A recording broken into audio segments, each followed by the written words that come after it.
तो 1968 में कानून पास हुआ था जिसे कहा जाता है एस्मा, जिसके बारे में आप और हम सब जानते हैं। इसमें कहा गया है कि अगर कोई सरकारी कर्मचारी एसेंशियल ड्यूटी जैसे अस्पताल की हुई, परिवहन की हुई या ऐसी कोई भी ड्यूटी के अंदर काम नहीं करता है तो नो वर्क नो पे का सिद्धांत लागू होगा, यानी उनको उनका वेतन नहीं दिया जाएगा। अगर मजदूर भी एक दिन काम नहीं करता है तो उसे भी उस दिन का मेहनताना नहीं मिलता है। तो क्या ये लागू नहीं होना चाहिए हमारे माननीय सांसदों पर? इसी पर होगी बड़ी बहस। और हमारे साथ जुड़ गए हैं डॉक्टर महेश शर्मा जो कि केंद्रीय मंत्री हैं और कई महत्वपूर्ण विभागों का कार्यभार उनके पास है। हमारे साथ कांग्रेस के national spokes person Raj Babbar जी भी जुड़ गए हैं। हमारे साथ मोहम्मद अदीब साहब हैं जो कि एक्स मेंबर हैं राज्यसभा के, कई दिनों से इस मसले को उठाते रहे हैं। अरविंद गणपत सावंत साहब है, लोकसभा एमपी हैं शिवसेना के। और मोहम्मद बदरुद्दोजा खान साहब हैं जो कि लोकसभा एमपी हैं सीपीएम के। सबसे पहले मोहम्मद अदीब साहब, ये आपकी मुहिम हुआ करती थी, आपको नहीं लगता कि ये मुहिम अब जरूरत बन गई है देश के लिए? जी सही बात है। मैंने पिछले अपने दौर में कई बार ये आवाज उठाई, क्योंकि मेरा अनफॉर्चुनेट दौर ये रहा कि 5 साल तक तो हाउस अक्सर बेशतर नहीं चला, पूरे सेशन गायब हो गए। और पार्लियामेंट, मैं समझता हूं कि जिस सिस्टम है वो सिस्टम हम लोगों के लिए नहीं बनाया गया था। जिन लोगों ने ये सिस्टम बनाया था वो दूसरे लोग थे। हम लोगों ने तो मस्खरापन किया है, पार्लियामेंट की गरिमा को गिराया है। मैं आपसे एक छोटी सी बात बताता हूं, ये डेमोक्रेटिक सिस्टम बना कैसे था। सीबी गुप्ता साहब उत्तर प्रदेश के चीफ मिनिस्टर थे, उनके होम मिनिस्टर थे चौधरी चरण सिंह। 11 लोग लेके उन्होंने इस्तीफा दिया। सीबी गुप्ता ने असेंबली भंग कर दी और नया इलेक्शन कराया। लोगों ने कहा आपके पास मेजॉरिटी है। उनका मेरे होम मिनिस्टर को जब मुझ पे एतबार नहीं है तो मैं सरकार नहीं चलाऊंगा। ये कॉन्स्टिट्यूशन उनके लिए लिखा गया था। ये अब जो सिस्टम है, इस सिस्टम में एरोगेंस आ जाए। नेहरू जी के पास एब्सोल्यूट मेजॉरिटी थी, मिलके चलते थे। हमारे अटल बिहारी वाजपेयी 24 पार्टियों को लेके चलते थे। अब ये एरोगेंस होके, एक झगड़ा होके, मैंने तो जो गिरावट अपने पिछले 10 साल में पार्लियामेंट्री सिस्टम में देखी है, मैं समझता हूं ये भत्ते की जो डिमांड उठ रही है बिल्कुल सही है। भत्ते ही नहीं काटना चाहिए, बल्कि ये भी पूछना चाहिए कि भाई आपको पार्लियामेंट्री सिस्टम पहले सिखाया जाए, ये हाउस में जाते क्यों हैं। लेकिन मसला ये है कि जब हम अपोजिशन में हैं तो इख्तलाफ करेंगे, जब उधर आएंगे तो चर्चा होगी। इस पे देश देख रहा है और पार्लियामेंट की गरिमा खत्म हो गई। बिल्कुल, गरिमा खत्म हो गई, अफसोस की बात है। राज बब्बर साहब, सीधा हमला कांग्रेस पर है, नो वर्क नो पे, क्योंकि कांग्रेस मानसून सत्र का एक दिन भी उसने चलने नहीं दिया है। कुछ अपोजिशन पार्टीज भी आपके साथ हैं, मैं ये नहीं कह रहा कि सभी आपके साथ नहीं है, कुछ आपके साथ खड़ी हुई हैं, लेकिन फिर भी सरकार जिस तेजी से आपको घेर रही है इस मुद्दे पर, आपको नहीं लगता आपको जवाब देना मुश्किल होगा? दीपक जी, ये सवाल जो है नो वर्क नो पे, हमें यह भी तय करना पड़ेगा कि किस तरह का काम विपक्ष का है। विपक्ष की ड्यूटी को पहले डिफाई करना पड़ेगा। और ये अगर कहा गया है तो मैं चाहूंगा कि नो वर्क नो पे, काम नहीं है तो पैसा नहीं। मैं जो ये बात कही गई है उसका दिल से समर्थन करते हैं। एक मिनट, मैं पूरी बात कह लूं। मैं दिल से समर्थन करता हूं कि जो काम नहीं है, लेकिन क्या ये जो यहां संसद के अंदर जो सांसद कर रहे हैं वो काम नहीं कर रहे हैं? इसका जवाब जो है मैं चाहूंगा कि अरुण जेटली साहब दें।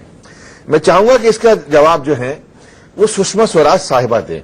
इसलिए दें कि 2004 से लेके 2014 तक 10 साल लगातार अगर सदन नहीं चला है और वो काम कर रहे थे, उन्होंने सदन नहीं चलने दिया तो वो काम कर रहे थे, विपक्ष की भूमिका निभा रहे थे।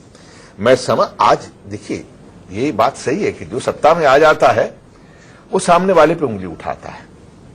हमने भी उंगली उठाई, लेकिन कम से कम ये नहीं कहा। हमने कहा कि आप हमें काम करने दीजिए, लेकिन हम ये नहीं कहा कि आप काम नहीं कर रहे हैं। आप अपने विपक्ष की भूमिका निभा रहे थे, आपने ठीक किया, आप अपनी बात को कह सके, लोगों ने आपकी बात को माना, और मानने के बाद वो जो हमारे साथ हश्र हुआ है वो सबके सामने है। हम भी चाहते हैं कि आज हम काम कर रहे हैं और ये सरकार जो कर रही है उसके बारे में बता सकें कि ये सरकार ये कर रही है, ताकि आने वाले कल में इसका हश्र जो है इस सरकार के लोगों को मिलना शुरू हो। डॉक्टर महेश शर्मा, आपने ये मुद्दा उठाया, सोशल मीडिया पर, ट्विटर पर, फेसबुक पर देश भर में चर्चा का विषय बना हुआ है। लेकिन जो सवाल राज बब्बर साहब उठा रहे हैं कि 2004 से 2014 तक पार्लियामेंट को लॉकजाम करने की परंपरा तो बीजेपी ने ही शुरू करी थी। देखिए, राज भाई ने बहुत अच्छा विषय उठाया है कि किसको हम कहें काम करना और किसको कहें काम ना करना। मैंने कल एक विषय ये भी कहा था कि जब स्पीकर खुद एडजॉर्न करें तो क्या एमपी से अपेक्षा की जाएगी वो काम कर रहा है कि नहीं कर रहा है। अब सवाल है कि स्पीकर किन परिस्थितियों में पार्लियामेंट को एडजॉर्न करें। आज 125-27 करोड़ देश के लोग आज अपेक्षाएं कर रहे हैं हम सांसदों से, जिन्हें वो अपना आदर्श मानकर बड़े अरमानों के साथ उन्होंने हमें उस महापंचायत में भेजा है। और वो अपेक्षा कर रहे हैं कि राष्ट्रहित के मुद्दों पर वहां चर्चा होगी, बहस होगी। उस बहस में कौन अच्छा होगा, कौन बुरा होगा, कौन गुनहगार होगा, कौन बेगुनहगार होगा, इसका तय होगा। लेकिन उसके बजाय दिख रहा है वहां पर एक अराजकता का माहौल। आज मेरा क्वेश्चन आवर था। आज प्रश्न आवर चलता रहा। मैं ना चेहरा देख पा रहा था कि कौन प्रश्न उठा रहा है, क्योंकि इतने बड़े बड़े प्ले कार्ड 7 बार स्पीकर महोदय ने कहा कि आप प्ले कार्ड नीचे रख दीजिए, विरोध कर रहे हैं विरोध करिए, लेकिन प्ले कार्ड नीचे रख दीजिए। आखिरकार किसी चीज की सीमा भी होती है, कोई गरिमाएं भी होती हैं। और उस महापंचायत की गरिमा है अपनी, उस गरिमा को तार तार ना करें, विरोध करें। अब विपक्ष का मजबूत होना उतना ही इंपॉर्टेंट है लोकसभा के लिए जितना पक्ष का मजबूत होना।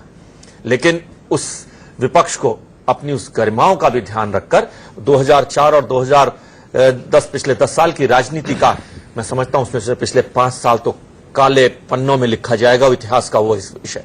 अगर उस काले पन्नों के अंदर अगर किसी को काम करने नहीं दिया गया है तो उसके कारणों की जांच होनी चाहिए। और मैं कहता हूं इसके अंदर कोई भी हो जाए, अगर इस संसद बहस की जगह है और आज जब सरकार बहस के लिए तैयार है, किसी भी मुद्दे पर किसी भी समय 0 आवर प्रश्न कर कैंसिल कर भी प्रश्न जो समय है प्रश्न काल को खत्म कर भी बहस के लिए तैयार है, तो आखिरकार विपक्ष के पास कौन सा कारण है जिसके कारण वो इसको पार्लियामेंट को नहीं चलने देना चाह रही है। जवाब देना होगा आज इस देश की जनता को।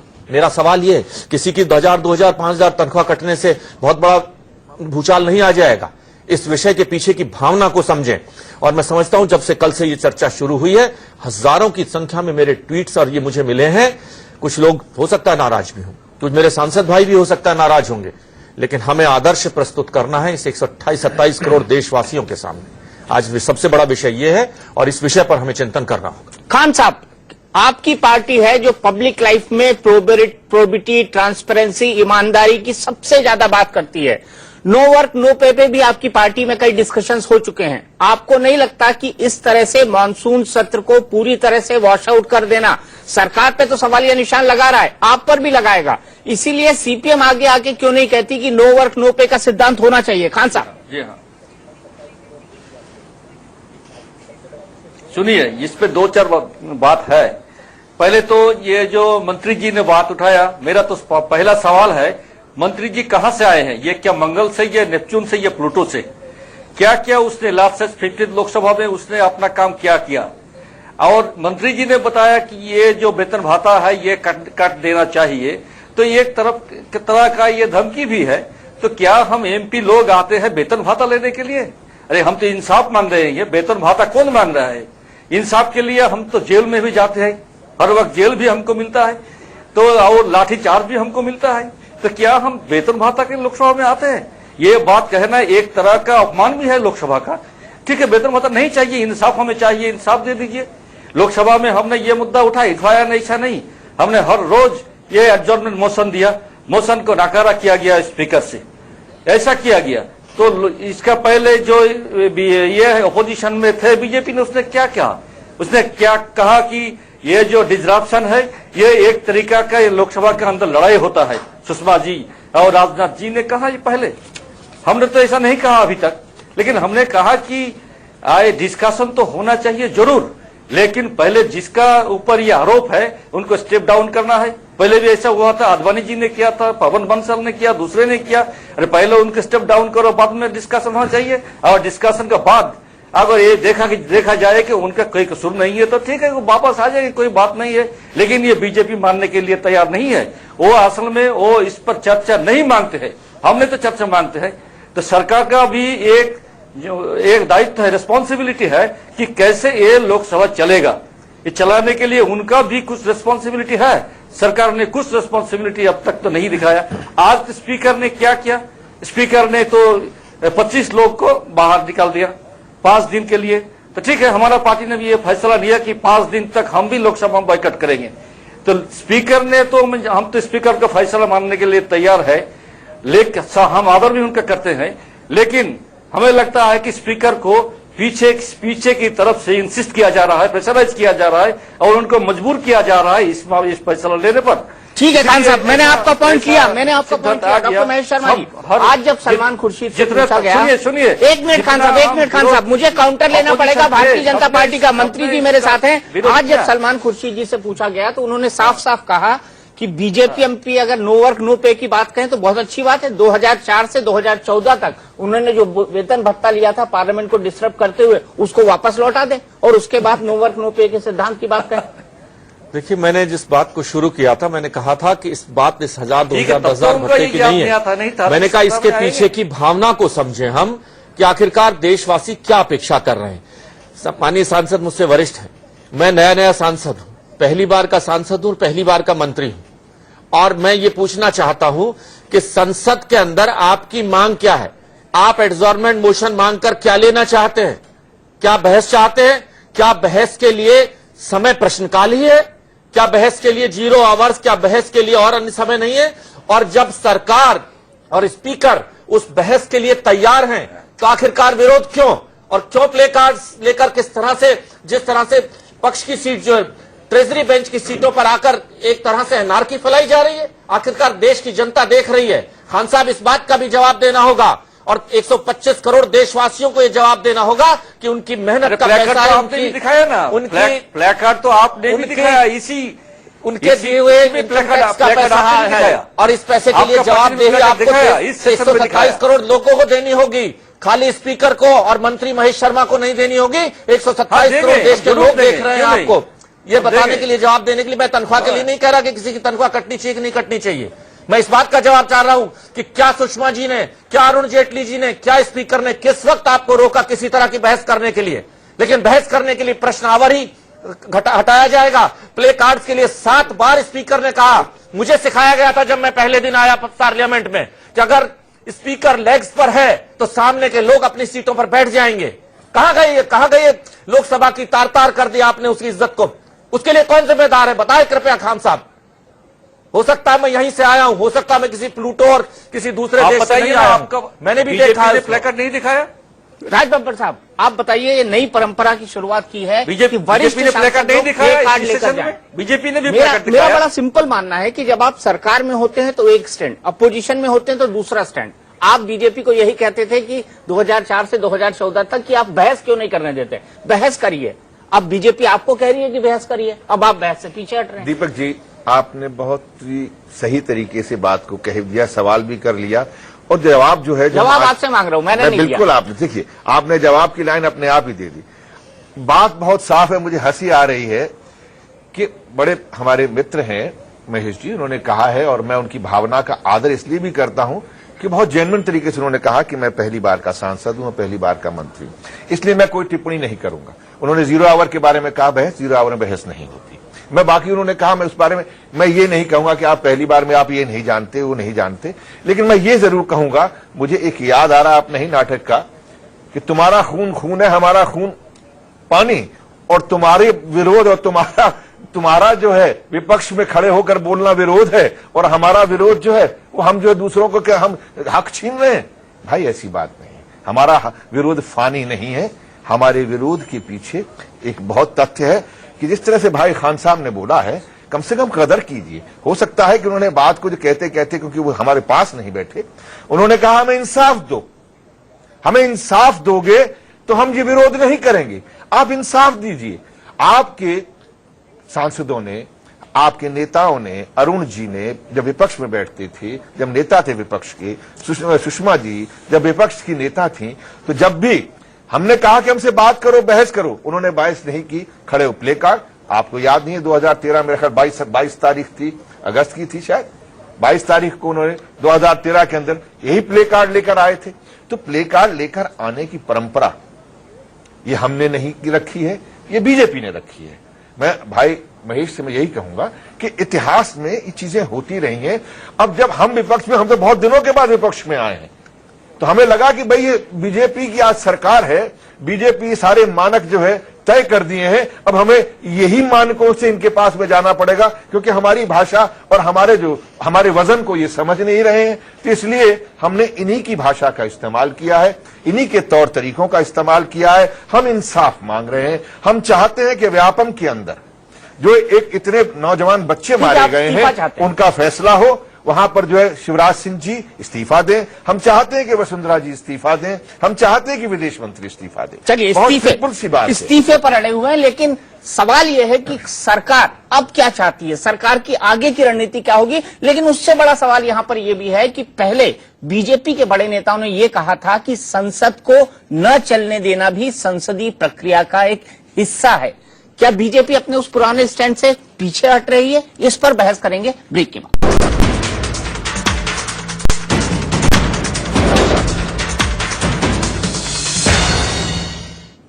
क्या सांसदों को बिना काम करे वेतन भत्ता मिलना चाहिए? इसी बात पर हम कर रहे हैं बड़ी बहस, क्योंकि पूरे देश में इस पर बहस छिड़ी हुई है। डॉक्टर महेश शर्मा जो कि केंद्र के वरिष्ठ मंत्री हैं, उनके एक बयान के बाद।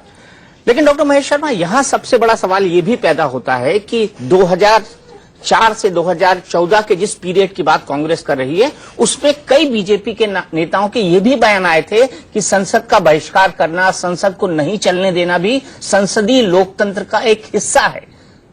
तो अब आप कांग्रेस पर इसी को लेकर हमला कैसे कर सकते हैं? देखिए, मैं इस बात से गुरेज नहीं करता कि कोई भी विपक्ष मजबूत तरीके से अपना विरोध दर्ज कराए। लोकतंत्र की व्यवस्था का जब हम विश्व की सबसे बड़ी लोकतांत्रिक ताकत करने का होने का दावा करते हैं, तो उसके अंदर एक मजबूत विपक्ष का ना होना मुझे कभी कभी तरस भी आता है कि आखिरकार इस देश की जनता ने कांग्रेस को मजबूत विपक्ष होने का हक भी छीन लिया, और अब वो जितनी भी संख्या में बचे हैं उस संख्या के अंदर अब विपक्ष राज्यसभा के अंदर मजबूती है, विपक्ष की मजबूती कर लेते हैं। लेकिन लोकसभा के अंदर मुझे आज स्वयं तकलीफ हुई कि जब मेरे प्रश्न काल के अंदर एक पहला ही प्रश्न नंबर मेरा था, और पहली देर की सामान्यतः मैं जहां तक देखता चला आ रहा था कि सामान्य 10, 20, 15 मिनट के लिए लोग अपनी बात रखते थे, अपनी विचारधारा से लोगों को बताते थे, देश को बता देते थे कि हमने इस पर प्रतिरोध अपना व्यक्त किया है। अच्छी बात, ऐसा होना भी चाहिए, इतना यहां तक ठीक है। लेकिन उसको एक लिमिट से ज्यादा खींचना और उससे एक अराजकता का माहौल देश की जनता के सामने जाए, मैं समझता हूं इस पर एक चर्चा तो जरूर होनी चाहिए। अब यह चर्चा आज शुरू हुई है या कांग्रेस ये कहना चाहती थी कि 5 साल पहले? मैं समझता हूं 5 साल पहले कांग्रेस अपने आप में इतनी कमजोर थी कि वो इस चर्चा को शुरू करने की हिम्मत उस वक्त नहीं जुटा पाई। मैं कहता हूं करनी चाहिए थी उन्हें।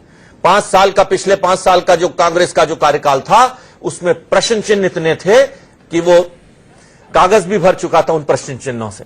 तो आज सवाल यह है कि भारतीय जनता पार्टी के नाते, मैं एक पहली बार का सांसद होने के नाते मेरे दिल की ये पीड़ा है। मैंने नहीं कहा कि मेरी पार्टी की विचारधारा है, मैंने नहीं कहा कि मेरी सरकार की विचारधारा है, मैंने कहा कि मेरे पास ये सुझाव आए हैं कि अगर एक मजदूर को, एक मेहनतकश को अगर बिना काम के अगर उसकी तनख्वाह कटती है, तो अगर अराजकता का माहौल पैदा कर अगर कोई संसद को रैंसेक करने की कोशिश करता है, चाहे वो कोई हो, चाहे वो पक्ष हो चाहे विपक्ष हो, तो इसकी जिम्मेदारी, इसकी जवाबदेही तय होनी चाहिए। और वो जवाबदेही पार्लियामेंट के प्रति, स्पीकर के प्रति, राष्ट्रपति के प्रति, संविधान के प्रति भी ना होकर, मैं कहता हूं देश की जनता के प्रति होनी चाहिए, जिस देश की जनता ने बड़े अरमानों से हम सांसदों को चुनकर इस महापंचायत में भेजा है। मेरी यही अपील है। मैं नहीं कहना चाहता कि मैं इसके लिए काबिल हूं, मैं नहीं कहना चाहता कि मैं इसके लिए अधिकृत हूं, इस फैसले पर कोई भी फैसला लेने के लिए कि तनख्वाह कटे, वेतन कटे या ना कटे। लेकिन मुझे खुशी है कि मैं इस चर्चा का केंद्र बिंदु बनकर इसकी शुरुआत कर पाया। इस पे मुझसे बहुत वरिष्ठ लोग बैठे हैं। मैं चाहता हूं इस चर्चा का कहीं अंत हो और उस अंत का सबसे जो खूबसूरत पहलू निकल कर आए वो ये आए कि सबका तय ये हो कि हम कुछ करेंगे, विरोध करेंगे, लेकिन पार्लियामेंट में बहस जरूर करेंगे। अगर ये आउटकम निकल के आएगा तो मुझे खुशी होगी। राज बब्बर जी, बड़ा सीधा सवाल है। 1968 में संसद ने कानून पास किया एस्मा का। अगर कोई हड़ताली कर्मचारी या कर्मचारी जो काम नहीं कर रहा है, उसको 6 महीने की कैद हो सकती है, उसको जुर्माना लग सकता है, उसकी नौकरी जा सकती है, उसको जबरदस्ती काम पर लाया जा सकता है। तो सांसद को प्रिविलेज क्या? कतई सांसद को ये प्रिविलेज नहीं है। सदन के अंदर सांसद को ये प्रिविलेज मिला हुआ है कि वो अपनी बात को कहे, और बात कहने के लिए ये जरूरी नहीं होता, जिस तरह हमारे मित्र ने कहा अभी, कि कांग्रेस को जनता ने इतना बड़ा भी विपक्ष नहीं बनने दिया। बात बड़े या छोटे की नहीं है। हमारे सदन के अंदर केवल 2-2 सांसदों की सरकार, 2-2 सांसदों की पार्टी रही। एक जमाने में बीजेपी के 2 सांसद थे, आज तो 280 से ऊपर है। मैं इसलिए कह रहा हूं केवल कि इस बात के लिए, इस बात को हम कह के हम छोटा नहीं करना चाहता, क्योंकि वो बहुत महान लोग थे जो जीत के आए थे, और सदन में ऐसे गर्मामय लोगों का आना, अटल जी का आना, लोग उसके लिए सम्मानपूर्वक कहते थे, और बल्कि पार्टी भी इस बात के लिए कहती थी कि भाई इनको सदन में आना चाहिए। इंदिरा जी ने भी यही कहा, नेहरू जी ने सम्मान भी किया। तो मैं मानता हूं कि इस गिनतियों से सदन के अंदर पहुंचने के बाद में बहुमत किसका है, बहुमत है तो मालूम है, तभी तो आपकी सरकार बनी हुई। कितना बहुमत है, लेकिन विपक्ष छोटा हो या बड़ा हो, उसको अपनी भूमिका निभानी चाहिए, नंबर 1। नंबर दूसरी बात यह है कि तौर तरीके, जो भी तौर तरीके हैं, जो भी नियम और कानून जो है राज्यसभा की किताब में या लोकसभा की किताब में बने हुए हैं, कोई भी अगर सांसद अगर शोर करने के लिए भी जब अपनी बात कहने के लिए उठता है, तो उसका नियम का हवाला देते हुए खड़ा होता है, और जब वो हवाला देकर खड़ा होता है तो एक बात को तय करता है, क्योंकि मालूम है कि उस नियम के तहत जो पक्ष है, यानी कि जो सत्ताधारी है, वो घेरे में आ जाएंगे, तो सत्ता की तरफ से जोर से शोर होना शुरू हो जाएगा। लेकिन राज बब्बर भाई, अल्टीमेट रूलिंग तो चेयर की होती है, और चेयर ने हर बार ये कहा कि आप चर्चा कर लीजिए, सरकार चर्चा करने को राजी है, लेकिन आप लोग चर्चा करने को तैयार ही नहीं। हम ये कहना चाहते हैं कि चर्चा की भीड़ के अंदर क्या इंसाफ रोक दें कि हम जरूर चर्चा कीजिए, लेकिन चर्चा आप बताइए, जो व्यक्ति बैठा हुआ है, समक्ष है, आपके सामने है। हम कहते हैं सुषमा जी को सरकार कहती है, या सुषमा आप राज्यसभा के मेंबर, आज आपने जवाब ही नहीं, मतलब बोलने ही नहीं दिया सुषमा स्वराज को। सुषमा जी को बोलने का अधिकार जो है वो ठीक है, क्योंकि उनकी पार्टी बहुत बड़ी पार्टी है। उसके बाद उससे पहले एक सवाल बार बार कहा जा रहा है कि ये जवाब विदेश मंत्री की हैसियत से कैसे दे सकती है। अगर उनको जवाब देना है तो उनको पहले अपने पद से मुक्त होना पड़ेगा। हम ये नहीं कह रहे हैं भाई, कौन सा नियम कहता है कि उनको पद से मुक्त होना पड़ेगा? कौन सा नियम ये कहता है कि अपने अंदर की मॉरलिटी, जिसका हमेशा से बीजेपी हवाला देती रही है, अपने अंदर के उन आदर्शों का, अपने अंदर की उस गरिमा का, राजनीतिक सुचिता का जो एक हवाला देती रही है, उस हवाले के तहत में बीजेपी को आज की तारीख में, अरे हम लोगों ने भी किया है भाई, आप लोगों ने जब शोर करना शुरू किया, बीजेपी ने शोर किया 2014 के पहले के 2013, 2012 में हमारे लोगों ने इस्तीफे दिए, और इसमें कोई बुराई नहीं है। अगर सही है तो वापस आ जाना। अरे जॉर्ज फर्नांडिस साहब ने भी इनकी बीजेपी की सरकार में इस्तीफा दिया था, लेकिन उसके बाद 5 साल तक आपने उनका बहिष्कार भी किया था, याद रखिए उस बात। देखिए, बात हमने बहिष्कार किया था, लेकिन वो बाद में संसद बनकर आए थे ना, वो मंत्री बन के आए थे, और मंत्री के रूप में आपने उनको काम ही नहीं करने दिया। मंत्री के रूप में उन्होंने जो काम किया नहीं किया, बाद मंत्री बनकर आए थे। उनकी सरकार में उन्होंने अपनी जो बात कही, बात ये नहीं चलने दिया, ये विपक्ष का मानना था। वो नहीं कहा, उन्होंने उसको बहिष्कार किया, संसद तो चलने दी, उनका बहिष्कार हुआ, सदन चला।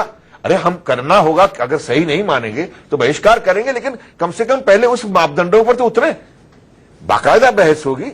अरविंद सावंत जी के पास चलते हैं। अदीप जी, मैं आपके पास आऊं, आपके पास 1 मिनट के अंदर आऊंगा। सावंत जी हमारे साथ अभी तक नहीं जुड़े हुए। सावंत जी, यहाँ बेसिक सवाल, विपक्ष की मांग है कि सुषमा स्वराज, वसुंधरा राजे सिंधिया, साथ ही साथ शिवराज सिंह चौहान, इन तीनों के इस्तीफे हों। एक के बाद एक हमले विपक्ष एनडीए पर कर रहा है। आपको नहीं लगता कि इससे सदन न चलने से विपक्ष के साथ साथ सरकार की छवि भी धूमिल हो रही है, एनडीए की छवि भी धूमिल हो रही है? नहीं। पहली बात ऐसी है कि दोनों विपक्ष भी और सत्ता का पक्ष भी चर्चा के लिए तैयार है, दोनों भी कहते हैं। बात का अड़ी है, बात उस पर अड़ी है कि वो कहते हैं चर्चा करेंगे, पहले इस्तीफा दे दे। अब इस्तीफा क्यों दे दे? क्योंकि आपने भी हमारे वक्त में इसी तरह से सदन को नहीं चलाने दिया। उस वक्त आप विपक्ष में थे, हमारे मंत्रियों के इस्तीफा आपने मांग लिया, हमने इस्तीफा दे दिया। ये जो पॉलिटिकल मुद्दा हो रहा है, देखो ये राजनीतिक खेल शुरू है, कोई इससे मतलब जनता का कोई सवाल नहीं है। ये राजनीतिक खेल है और राजनीतिक खेल की तरह खेला जा रहा है और वही रेसिप्रोकेट कर रहे हैं। अभी जो राजबब्बर साहब भी जो बात कर रहे हैं वो सारी बातें वो पीछे की है जो उस वक्त किया था। और उसी कारण हमारे मंत्री जी नए हैं, जैसे मैं भी नया हूं संसद में, हम विधायक रहे हम, तो मैं भी सस्पेंड हुआ हूं, हम भी वेल में गए, हमने भी घोषणाएं दी है, हमने भी प्लेकार्ड घुमाए, हमने भी बैनर वहां घुमाए हैं। लेकिन ये कि इसमें एक ही थोड़ी सी मर्यादा का उल्लंघन मुझे लग रहा था, वो एक ही बात का था। हम अपनी जगह पे एक ज्यादा से ज्यादा कभी वेल में गए होंगे तो, लेकिन हमने लोकसभा या विधानसभा के अध्यक्ष का मुख भी नहीं दिखे, इस तरह से प्लेकार्ड नहीं किया। और वही मुझे एक छोटी सी बात लगी कि थोड़ी मर्यादा का उल्लंघन वहां ज्यादा हुआ। प्लेकार्ड की बात करेंगे तो सत्ताधारी पक्ष ने भी प्लेकार्ड दिया है इस बार। अब रही ये एक दूसरे पे उंगली बताने से बात नहीं है। अब देश की बात अगर सोचो तो जो कुछ मांग हम कर रहे हैं, क्या वसुंधरा राजे का मसला संसद में आता है? क्या व्यापम का मसला संसद में आ सकता है? ये राजनीतिक मुद्दे हैं। अगर रही बात सुषमा स्वराज जी की तो उनके सावंत साहब, राजनीतिक मुद्दे ही तो सदन में उठते हैं। अगर आप कहोगे इस्तीफा देने के बिना कहोगे नहीं तो ये अटकलें छूटेगी नहीं। और वो जो चल रहा है वो पूरा राजनीतिक खेल चल रहा है। तुमने हमें संसद चलाने नहीं दिया था, आज हम आपको संसद चलाने नहीं देंगे, बाकी इसमें कुछ भी नहीं है। अब चलिए, राजनीतिक मुद्दे ही सदन में उठते हैं, संसद में उठते हैं, यही राजनीति का मूल मंत्र है। अरविंद सावंत जी, मैं आपको इतना याद दिलाना चाहूंगा। लेकिन डॉक्टर महेश शर्मा जी, खेल है यहाँ पर जो बड़ा सवाल है वो ये है कि सरकार और विपक्ष दोनों चालू है अभी पास आने की जो बात है, कोई मीटिंग पॉइंट उनका नहीं बन रहा है, ना बातचीत चल रही है। आज एक फ्लैश पॉइंट और हो गया जिसमें स्पीकर जी ने 25 सांसदों को सस्पेंड कर दिया। अब कांग्रेस इसे काला अध्याय बता रही है, सीपीएम बहिष्कार कर रही है, 5 दिन तक अब सदन का बहिष्कार होगा। तो एक और बहाना मिल गया है। आपको नहीं लगता कि सरकार और विपक्ष दोनों कॉन्फ्रंटेशन की हालत में आ गए हैं, जो हमारी संसदीय प्रणाली के भावनाओं के विपरीत है? देखिए, आज प्रश्नकाल का जो 1 घंटे का समय लोकसभा में था, 7 बार स्पीकर महोदय ने उनसे कहा आप विरोध करिए, प्ले कार्ड नीचे कर लीजिए। 10 मिनट 20 मिनट 13 तारीख से संसद शुरू हुई और जिस तारीख से शुरू हुई और अब तक पूरे लगभग 9 दिन हो चुके हैं। 9 दिन में एक दिन भी शुरुआत ही यही करना, राजभाई की बात से मैं सहमत नहीं। राजभाई ने कहा कि सुषमा जी पहले रिजाइन कर दें और उसके बाद बहस होगी। क्या देश के न्यायालय, उच्चतम न्यायालय में कोई मुजरिम है, हाँ कत्ल का मुलजिम भी है, उसे को पहले आपको फांसी और बाद में बहस होगी। बहस कर लीजिए, उसके बाद उस बहस का जो भी आउटकम निकले, सुषमा जी कोई भाग नहीं जा रही है कि उस बहस से, वो स्वयं उस बहस का हिस्सा बनना चाह रही है, वो उसका जवाब देना चाह रही है। इसका मतलब वो पहले मंत्री पद से हटे, उन्हें अपनी बात कहने का हक भी ना मिले। क्या, मैं राज्य से सवाल पूछता हूं, क्या सुषमा जी अगर आज हट जाएं अपने पद से, एमपी से भी हट जाएं, तो क्या उन्हें हक होगा इस संसद के, क्या वो किस कोर्ट में जाकर अपनी बहस का जवाब देंगी? क्या उन्हें हक होगा कि इस लोकसभा या राज्यसभा में आकर अपनी बात हाथ उठाकर कह सकें? उन्होंने कहा कि मेरी बात सुनो, और उसके बाद भी अगर मैं दोषी हूं तो मैं जो सजा मुझे ये संसद देगी या मेरा मन जो करेगा मैं उसको कहने लगी, मेरी बात तो सुनो। आखिरकार मुजरिम को, कत्ल के मुलजिम को भी अपनी बात कहने का हक है, तो आखिरकार सुषमा जी को नहीं?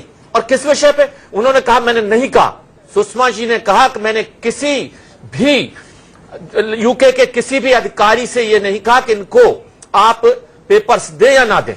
उन्होंने कहा, मैं इस बात को रिपीट करना चाह रहा हूं, उन्होंने कहा कि अगर आप इनको कोई डॉक्यूमेंट इनकी बीमार पत्नी के लिए जाने के लिए देना चाहते हैं तो उससे हमारे दो देशों के रिश्तों में कोई फर्क नहीं आएगा। राज्यसभा में तो उल्टा कह रही है, उन्होंने कहा कि मैंने कोई सिफारिश नहीं की। उन्होंने यही कहा, मैं उसको दोबारा 13 जून को अपने ट्विटर हैंडल पे क्या लिखा है, मैं इस बात को रिपीट कर इसकी तायद करना चाहता हूं। उन्होंने कभी नहीं कहा किसी यूके के अधिकारी से कि आप इनको पेपर दें या ना दें। उन्होंने कहा अगर इसकी बीमार पत्नी के लिए आप अगर कोई इन्हें पर्यटन के डॉक्यूमेंट देना चाहते हैं तो हमारे दो देशों के रिश्तों पर कोई फर्क नहीं आएगा। इसी को तो सिफारिश कहते हैं। देखिए दोनों में फर्क है, दोनों में फर्क है। उन्होंने कहा कि जिसके लिए उन्होंने सिफारिश करी वो सिफारिश उस पत्नी के लिए थी जो भारत की नागरिक है, एक महिला है, कैंसर से पीड़ित है।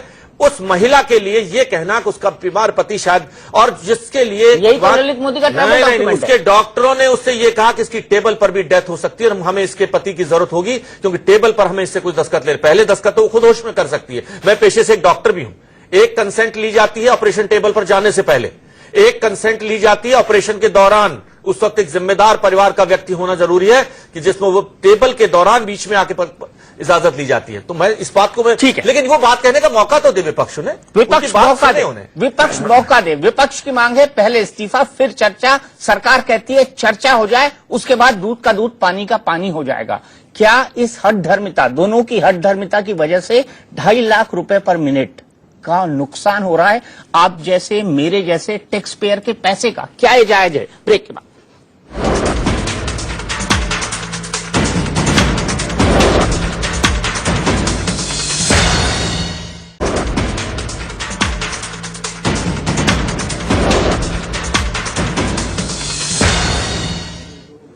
तो नो वर्क नो पे का सिद्धांत क्या सांसदों पर लागू होना चाहिए? इसी पर बड़ी बहस चल रही है। मोहम्मद अतीब साहब, ऐसा पहले कभी नहीं देखा कि सरकार और अपोजिशन कोई बीच का ग्राउंड तलाशने की कोशिश न करे। आज तक ये लग रहा है कि बीच का ग्राउंड तलाशा नहीं जा रहा है। तो ये मान के चले कि मानसून सत्र भेजा जाएगा? नहीं, बिल्कुल आप मान के चलें, क्योंकि देखिए सेशन चलाना सरकार की जिम्मेदारी है और सेशन चलाने से पहले अब एरोगेंस जब आ जाए, एक मंत्री ये कहता है कि हम यूपीए नहीं है, हम एनडीए हैं, दूसरा कहता है हमारे पास बड़ी पावर है। अभी हमारे डॉक्टर साहब ने एक बात कह दी, ठीक बात कही कि भाई उनके पास तो अब आदमी नहीं रह गए अपोजिशन के पास।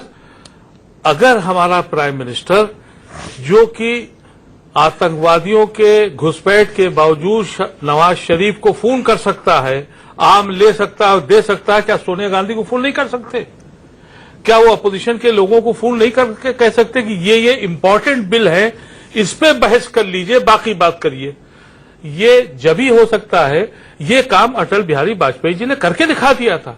24 पार्टियों का संगठन लेके चल रहे थे। वो सेशन से पहले सबसे बैठ के बात करते थे कि भाई हमारी आपकी जो भी सियासत है वो होगी, लेकिन हाउस के ये अहम मुद्दे ये डिस्कस हो जाए।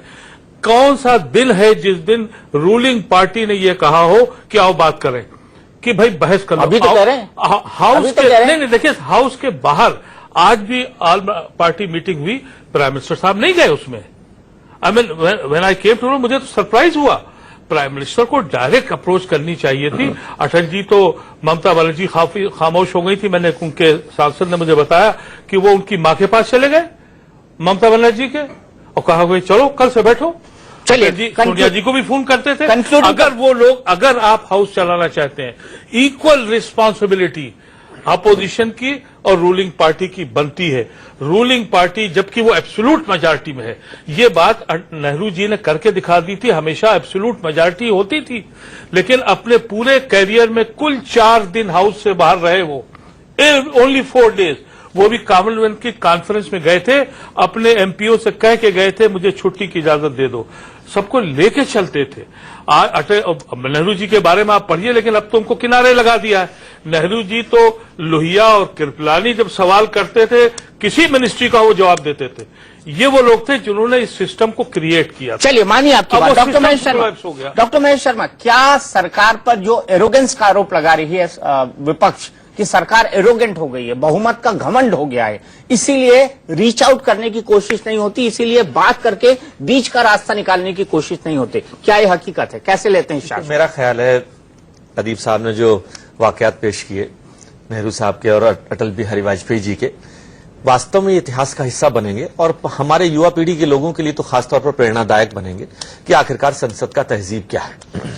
लेकिन मैं बताना चाहता हूं, मैं पहले दिन से मैं रोजाना संसद में जाता हूं, लोकसभा में भी राज्यसभा में भी, कुछ सीखने के लिए, कुछ देखने के लिए, लेकिन मुझे लगता है कि, और रोजाना मुझे बताया जाता है कि आज एक ऑल पार्टी मीट होगी, स्पीकर महोदय लेंगी, विपक्ष के सभी लोग बैठेंगे, लेकिन उसका पहले ही आ जाता है कि रिजल्ट आना कुछ नजर नहीं आ रहा। सोनिया जी कहते हैं हम संसद नहीं चलने देंगे। क्यों नहीं चलने देंगे भाई? बहस कर लीजिए। बहुत बड़ा विषय आया कि वसुंधरा जी और व्यापम के तो चर्चा यहां हो ही नहीं सकती। जिन सुषमा जी की बात आप करके उनको आप कहना चाहते हैं, बिल्कुल वो अपनी बात कहने को तैयार हैं। तो आखिरकार प्रतिरोध का कारण क्या है? मैं अभी आपके टीवी पे ही देख रहा था कि प्रधानमंत्री जी ने सोनिया जी से बात करी कि जो नागालैंड में समझौता है उसकी बताने के लिए। तो मैं समझता हूं शिष्टाचार में हमारे प्रधानमंत्री जी कहीं पीछे नहीं है। कहीं भी कोई एक ख्याल आया कि वहां के लिए उन्होंने बात कर ली। देखिए, और हाउस को कैसे चलाया जाए उसमें प्राइम मिनिस्टर की गरिमा बढ़ती, उनकी इज्जत बढ़ती। बिल्कुल। लेकिन मैं वैसा कैसे मान लूं लेकिन कि ऐसा नहीं नहीं किया। और आज मैंने टेलीविजन पे आपके एक प्रवक्ता की जुमला सुना जिसने ये कहा कि 2 कौड़ी की औकात और प्राइम मिनिस्टर से सवाल पूछ रहे हो।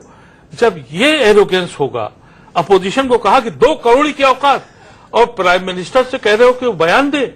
आई मीन ऐसे डेमोक्रेटिक सेटअप नहीं चलता डॉक्टर साहब। डेमोक्रेटिक सेटअप इस तरह के शिष्टाचार एक रख के यहाँ तक हम आए थे। इसको क्यों उठा रहे हैं? जल्दी क्विकली एक लाइन में कमेंट, मुझे शो क्लोज करना है क्योंकि मेरा वक्त ओवर हो चुका है डॉक्टर साहब। देखिए, मैं समझता हूं कि शिष्टाचार की गरिमा की सीमा रिक्शा के अंदर रहकर आज हम सांसदों को, आज हमें पूरे पक्ष और विपक्ष को मिलकर एक आदर्श प्रस्तुत करना चाहिए पूरे देश के सामने, पूरे विश्व के सामने, कि हम सबसे बड़ी वो लोकतांत्रिक व्यवस्था हैं जो भारत का जो भविष्य है आने वाले समय का, विश्व के लिए हम एक आदर्श प्रस्तुत करना चाहते हैं और भारत उस वक्त उस तरफ आज बढ़ रहा है। ये हमें आदर्श प्रस्तुत करना चाहिए। मैं प्रार्थना करूंगा विपक्ष के लोगों से भी, और मैं ईश्वर से भी प्रार्थना करूंगा कि सबको सद्बुद्धि दे और संसद कल से ही चलनी शुरुआत हो जाए। मैं ये प्रार्थना करूंगा। बिल्कुल। तो यहां पर हमने देखा कि बहस का मुद्दा बन चुका है देश भर में कि नो वर्क नो पे होना चाहिए क्या सांसदों के लिए या नहीं। यह सिद्धांत लागू हो या न लागू हो, लेकिन देश के फोरम पर इसकी चर्चा शुरू हो गई है, जो एक अच्छी बात है। टुनाइट विद दीपक चौरसिया में आज इतना ही। इंडिया न्यूज पर खबरों का सिलसिला लगातार जारी।